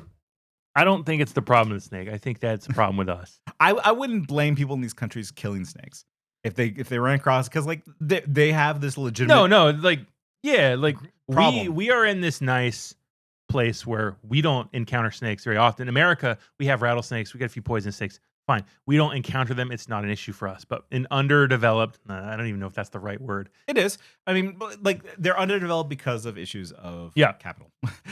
And like that is a very real concern. You can get on Twitter, X, the everything website, and watch videos of people in India just like, hey, this cobra crawled into my house. Check it out. And it's like it's just crawling around them. It's like it's a part of life. And like it's wild to me that they don't have the most anti-venom. Right. So anyways, the total number of people that got bit is 5.4 million every year. But not all of those are, like, deaths, envenomations. Correct. Yeah, okay. Because like just being envenomated is bad. That's very much. Bad number. And so that's why I'm okay with certain populations hating snakes.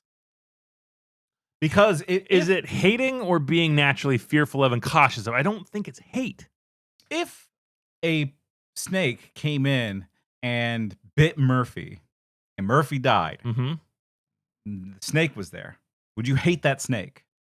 Yeah, but that's because it would cause me pain. I wouldn't hate all snakes. Like, and so, but like, I'm trying to like, say like certain people could have certain reasons for hating snakes. Sure. For hating them. Yeah. How many people can hate anything for any reason? We're fucking stupid. I don't think snakes as a greater idea, a species, a type of animal, a reptile. Yeah. I don't think they're worthy of hate. Okay. But I can understand why people would hate them. Like, I understand why I hated them. Yeah. I understand why I no longer hate them. So this is why. So it sounds like you would support the Sweetwater, Texas rattlesnake roundup. My name is Riley Sawyers, and I'm a past president and this year's PR chairman for the world's largest Sweetwater JC's Rattlesnake Roundup. It all started back in 1958 when area farmers and ranchers came to the JC's and said, hey man, y'all know we got tons of rattlesnakes, let's catch them and do something with. Hunters will start bringing their snakes in. We buy them for a nominal fee. They're thrown into a pit, and from that pit they go to the milking pit. We actually take the venom out of their glands, and from that station they go to research where they're measured, sexed, and weighed, and that information is sent to the Texas Parks and Wildlife. And then from that station they go to probably one of the favorite ones of everybody's, where the blood and guts are. We call it the skinning pit. Their head is chopped off. Yeehaw! Woo! Rattlesnake roundup! Rattlesnake roundup! Get them fuckers! Because they hate snakes. Yeah, so you showed me this group that is essentially doing the Simpsons episode. Like a snake hate group? Yeah, where they're killing snakes. Yeah, okay, well, let's talk about the Simpsons episode. We did watch that. We have been bringing it up. Whacking Day. For those who have not seen every Simpsons episode. And hasn't memorized slight monsterism. Go watch the Whacking Day episode. It's one of my favorite ones. It is pretty good. But like, well, it's like the St. Patrick legend, right? Of killing snakes, yeah. Round up all the snakes in the island, get them in a big circle in Springfield in The Simpsons, and whack them with a big stick. Whack. And that's what happens in Sweetwater, Texas every year. They do a rattlesnake roundup. Yeah, they get as many rattlesnakes as they can. To the point where they can fill up a big arena of rattlesnakes. And they juice them, they milk them. Which is pointless in the way that they're milking them. And let me tell you why. How do you properly milk your snake, Nate? Okay, well, first it's about setting a situation. You got to be in a relaxed mindset to milk a snake. Okay. Which means, to me, a sterile environment. Yeah. Because you're doing fucking science here. You're not just a fucking redneck with fucking a vest on. Yeah, saying like, yeehaw, kids, look at this. Squirt. By the way, it's also not a pleasant process for the snake to be milked. They're not meant to be milked. No. Because like I said earlier, you can have a dry bite of a snake. And if you're picking up a snake and you're forcing its fangs on it, it doesn't have necessarily the motivation to really let it squirt. Right. What you have to You do, got to really work it to make it squirt. you got to work the glands. Sometimes it's easier, sometimes it's harder, but you should always put in the work. Right. And there's a reason why it's called milking, because they milk the glands, much like you would milk a cow udder. You kind of have to squeeze and push out. And this is bad for the snake because their glands are right behind their eyeballs. And so unless you're properly trained and have like care for a snake, you're going to do it wrong and you're going to cause pain to the snake. And also, if your snake is sad and it's crying, be very mindful of wiping its tears away. Could be venom. I'm anthropomorphizing the snake again. No, it's not a real fact. No, I thought this was a cool legend that you're going to tell me about the snake that cried. We should write the snake that cried. Like the clown. Wasn't that Metal Gear Solid 5? Never mind. But so yeah, anyways, they're not milking them correctly anyways, because like, it has to be a sterile environment, has to be in sterilized jars, because you can't just make venom from, just any old snake. Right. And then they just kill them. They cut the heads off all the snakes. Right, and they make belts out of them and send kids home with snake heads. And I'm okay with like eating a snake or making a belt out of a snake, because I think that is just we'll have the meat discussion later. Yeah, we'll get to meat. But also hey, have some respect here if you're gonna be eating them for food. Don't torture them beforehand. No, it's like this folksy bullshit. It's like graffiti in Roseburg, but with snakes. Right, and like graffiti weekend. I'm not gonna get in. With a bunch of rich old white fucks, racists, drive their stupid old white cars through town, and everybody claps. Right, fucking stupid. And the reason why they do this is they're like, oh, it's education. No, it's not. No, it's fucking not. It's not. It's doing it because you want to be a bunch of rednecks torturing snakes, right? And then sell a belt at a fair. Yeah. Right. You want to have your snake head collection and build a snake head temple. That does sound cool, but like, I don't want it built that way. Yeah, we need an ethical snake temple, please, which they have in China. Damn. We should go to China. We should go to the ethical snake temple. I've been learning Chinese for a year. I'm getting good at it. Let's go. I can read it. Drink some snake wine. Yeah. You know what snake wine's supposed to do? What's it do? Boner. Whoa. No, it's more of a general virility than just specific boner. It's not just boner. It's not just boner. It is meant to kind of increase vigor. If I had 2 jig rows of snake wine and now I need to fuck. Right. Yeah. Anyways, don't do a snake roundup. It's bad. Yeah, America, like all we do is destroy, man, these beautiful little creatures. I can't believe I'm calling a snake a beautiful little creature. A rattlesnake, a thing I am viscerally afraid of. I want to protect from these awful Texas rednecks. Because here's the thing: if there's a snake in your house, I have no problem with you picking it up by the tail and hucking it away, or killing it. Like, do what you got to do. It's a safety issue at that point. Castle doctrine with snakes. Well, yeah, like listen, and it is a safety issue. Yeah. It's a safety issue, right? And generally, you should, if you call an expert to come take a snake away, do that. Yeah. If you can't call an expert, if it's a liver death, if it's coming for my sweet baby Murphy, my pit bull, we take the harpoon gun that we have that I'm looking at right now, and we harpoon the snake. We do that, and I aim for the head because I want it to die quickly. Like when I had that rat trapped in the house, I tried to leave the door open and let it go. It wouldn't. Right. I had to kill it. Right. I didn't like doing that. But like these people aren't doing that. They're just like going out into the middle of like the bush, going into their home, the snake holes, and pulling them out. Yeah. Like that's, you can watch videos of them reaching into snake holes, pulling them out, throwing them in a box, dumping them in an arena, and cutting their fucking heads off. Well, no, it's even worse than that. Do you know how they get snakes out of snake holes? No. Gas. Like Jesus Christ. Not like special snake gas. Gasoline. They release the gas. They say it's like, oh, it's just the vapors. They put the gas vapors in there. It's like, okay, yeah, they put the gas vapors in there. You know what it does? It taints the entire area where they release the gas vapors. And so snakes don't come in because gasoline is actually super toxic. Wouldn't you know it? And so snakes cytotoxic? Myotoxic? I'm not getting into it because I don't know. Okay. But like what it does is it taints the ground where the snake lives. So it's like, oh, I can't live in this home anymore. So it leaves. And other snakes won't go into that burrow. So you know where they go?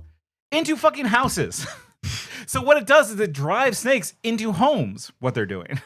Idiots. These fucking idiots. I know. So it causes more snakes to enter into human spaces.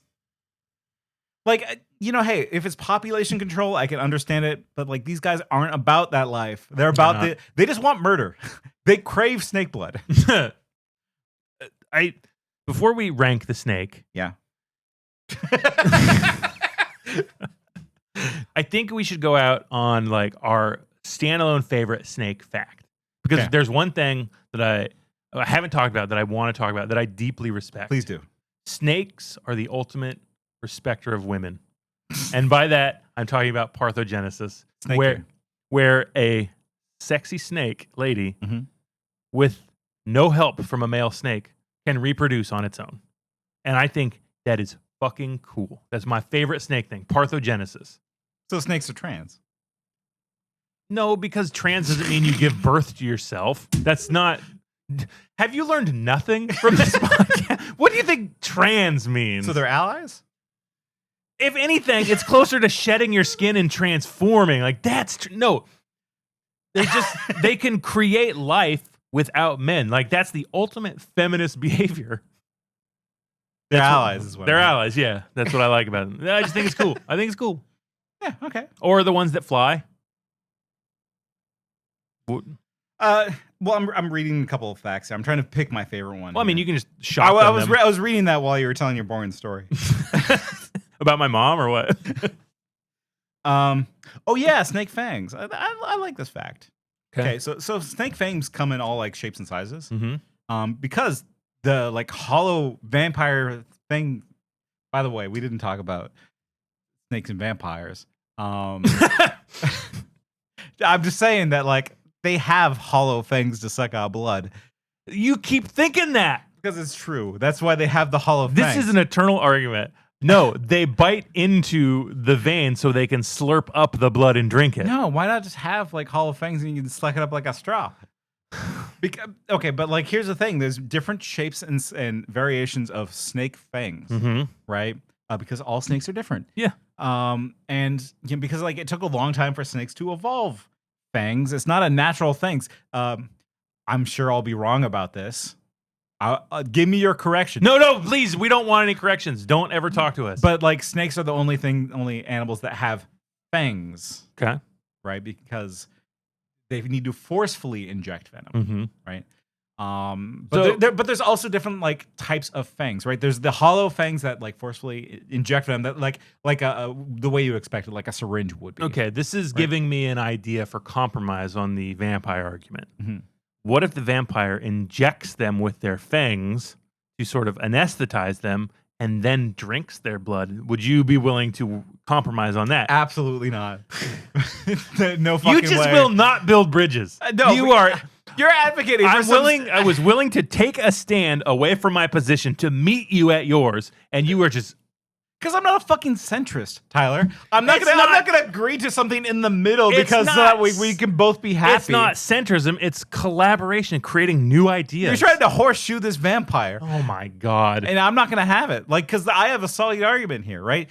Like, vampires are devilish creatures, right? And so it's implied by the creation of a vampire that they are like a snake. Religious Again with this anti-snake shit. Well, because listen, they're Catholic. Vampires are part of like Catholicism. They're part of like a generalized Eurocentric. Yeah, I heaven saw and- Midnight Mass. Yeah, I and get it. heaven and hell, right? So like vampires know Satan, you know what I mean? And so if they're part of that universe, then snakes also have some, connection to the CMU CMU? Christian movie universe. Okay, right. Right? Like they're part. That means like snakes have a connection. Okay. They do. They were in the Garden of Eden, and like one would assume if a snake has fangs, a vampire would have fangs, right? I Now, guess. you want to hit me in the middle with that, but I'm not going to buy into this idea that vampires would have venom. That like there's some sort of vampire venom, and like, oh, if I had vampire anti-venom, like I don't want. That sounds boring as hell.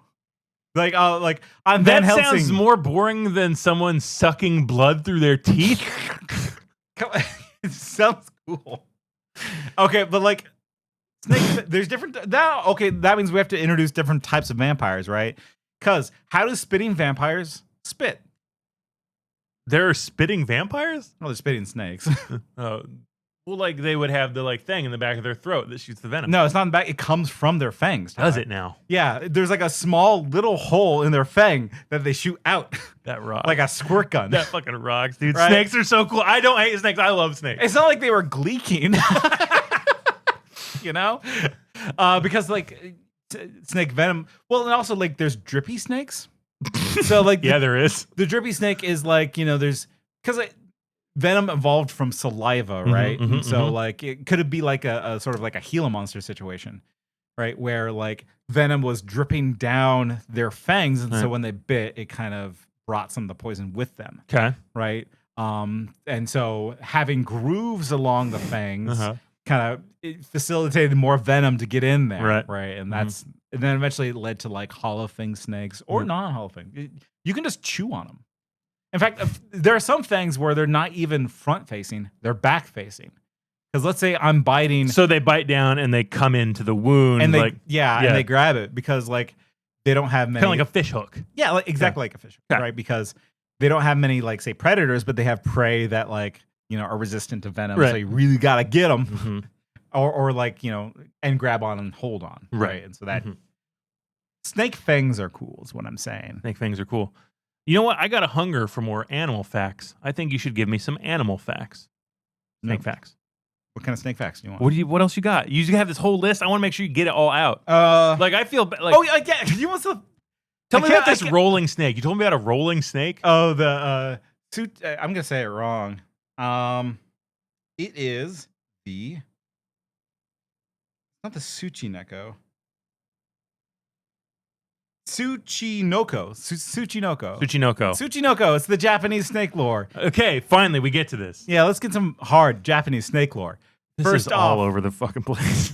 Well, no, like it's funny that you mentioned the snake and alcohol in that one story because this snake also has a taste for alcohol. Ooh, he's just like me for real. No, honestly, this lore is so fucking stupid. It's the dumbest. It's like the dumbest cryptid you can imagine because, like, imagine a snake that only drinks top shelf alcohol. It sneaks into your house and only drinks the good booze and leaves. This is just a lie that some peasant created because he drank the noble lord's best booze. He's like, it was the snake that only drinks your Johnny Walker Black. It's the Tsuchinoko. He drank all the Johnny Walker Black Label. I didn't do it. Hick. No, I promise that Vsop, the snake drink it. Okay, but it's not like a normal looking snake. Oh. Imagine, if you will, a snake that was slightly fatter in the middle. I love the Tsuchinoko. So here, Show me the Tsuchinoko. Yeah, so describe what you see, Tyler. It's somehow the snake is so fat it has no neck. Yeah, but the end of the tail. The end of the tail is very thin. Yeah, the end of the tail is like a normal size. But also, like, here, this is a better picture, right? So the head is also like a normal shaped head. Yeah, and then it's just a big fat snake body and then a little like tail. Looks like a rat tail on a fat snake. A couple features of this snake is like it has a hard time slithering, right? I bet. Big fat boy. We have trouble moving. Right, like there's not a lot of curves. There are curves. Well, not where you need them. And so, like, need them on my face. Yeah. So how does it move around? Why? It rolls, of course. It rolls in two ways. One, it rolls sideways, like horizontally, like a log would roll. It gets so fat it can't slither, so it rolls. So, picture, if you will, this fat log-like snake who's drunk. Just rolling around the countryside. Just rolling around the Japanese countryside. Looking for fucking booze. Right? Looking for booze. Okay, the other way it can roll is that it bites its own tail and rolls like a hoop. So it can do that too in a pinch. I like the one where it rolls like a log. Yeah, that makes more sense. A drunk fat snake rolling like that. Like many snake lores, it also is lying and devious. But unlike other snake lore, it just talks like a snake. Like it's in its snake form. Okay. And it just talks. Okay. It's a talking snake. Okay. Also, so this is a cryptid, right? It's not necessarily entirely lore. Right. People thought it was real. That's kind of what defines a cryptid. Is that, you think you could find one. Right. I think I could find a Sasquatch if I looked hard enough. You're staring at him, buddy. Right. So in the 1980s, there was actually a Tsuchinoko craze that swept all across Japan, where there was I think it was like a 2.5 million yen reward, which you drop a zero when you're talking about yen. So that's like, 250,000. Yeah, got it. Pretty good. Pretty good. So in the 1980s. People probably just started feeding snakes booze. Like, it's my Tsuchinoko. Very specific snake. But yeah, there's a whole craze of people trying to find it. They never found one. Would you believe it? You think Sasquatch is hanging out with Tsuchinoko, just fucking chilling, vibing out? No, dude. You know why? Because like a fucking mountain ape would like pick up Tsuchinoko by the tail and slap it across their walk.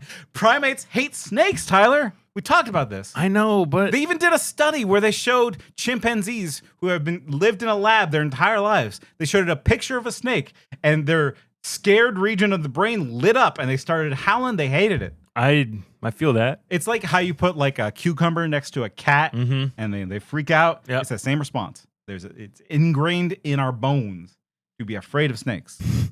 And so with that, I think we should put it on the list. Should put it on the list. I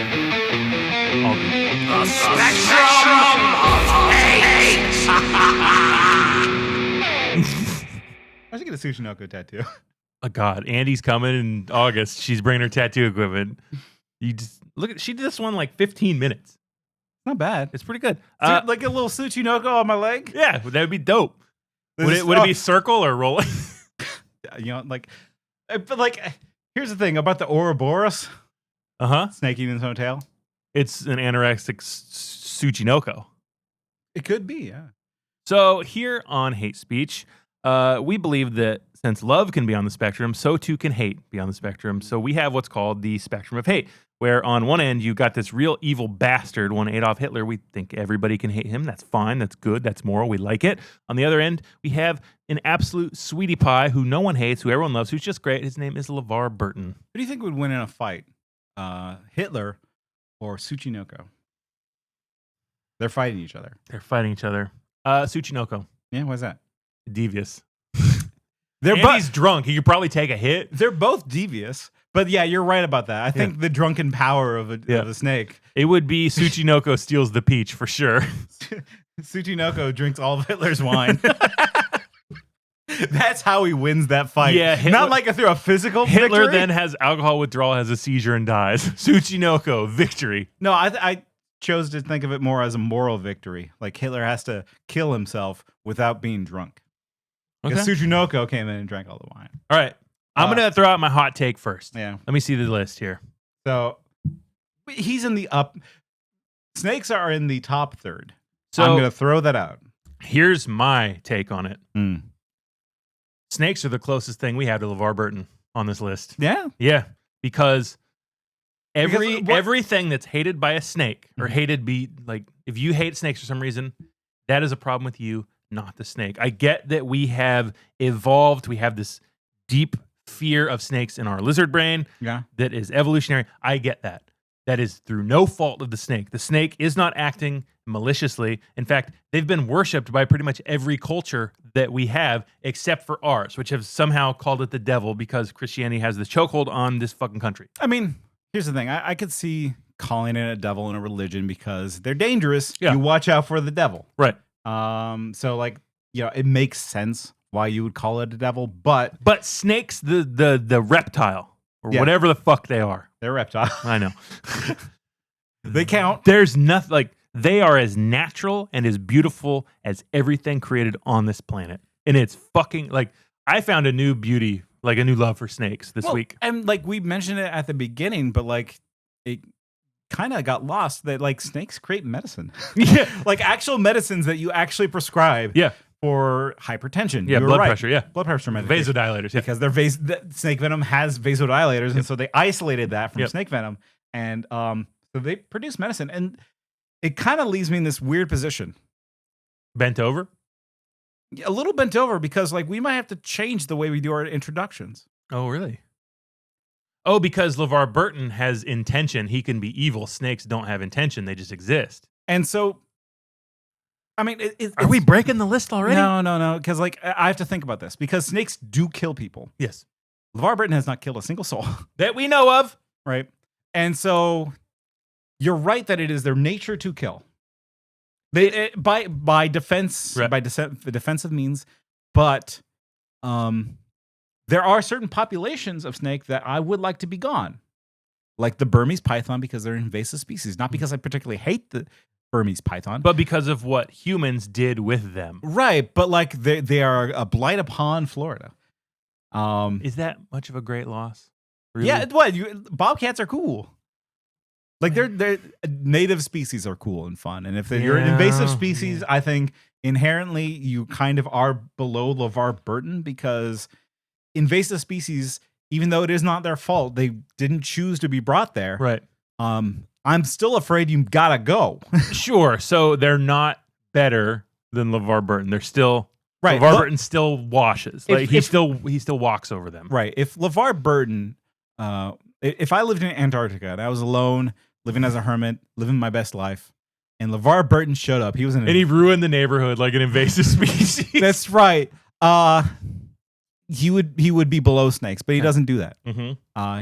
He's out there just reading to children. Yeah. And let's be real, snakes have not ever read to a child. Baishu may have. Maybe. Snakes have a lot of nice things about them, but like I think LeVar Burton has more benefit. Yeah, and let's be honest, I think furries are worse than snakes. He made a conscious choice to be a good person, whereas snakes They don't just have, exist. Yeah. They don't have that opportunity. Yeah. So however, snakes, furries do have a choice to do better, and they don't always sometimes. And Right. so therefore I think they're right above furries. So welcome to the new number 2 on the spectrum of hate. Snakes. And might I point out they're a perfect number 2, because sometimes my shits do look like coiled snakes. We didn't even talk about the snakes our bodies make. Brown snake. Yeah, long brown snake comes right out of me sometimes. You ever make a perfect coil? I did it the other day, dog. It was Really? therapeutic. Like layered up? Yes. Like soft serve ice It cones? created a mountain, yeah. And But, like like, the end was squeezed like Tsuchinoko's tail. Did they meld together? Did the shit like coalesce into a mountain? It hadn't quite yet. If I stayed there much longer, it probably would have. Okay, that's what I'm looking for. I'm looking for the snake, right? Where it's like the complete log curled around into a cone shape. With the little like tapered end. Have I told you what I consider that tapered end? What? That tapered end of the turd that comes out, that's my butthole kissing the food goodbye.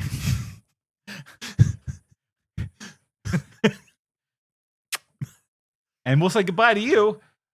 See you next time on Hate Speech.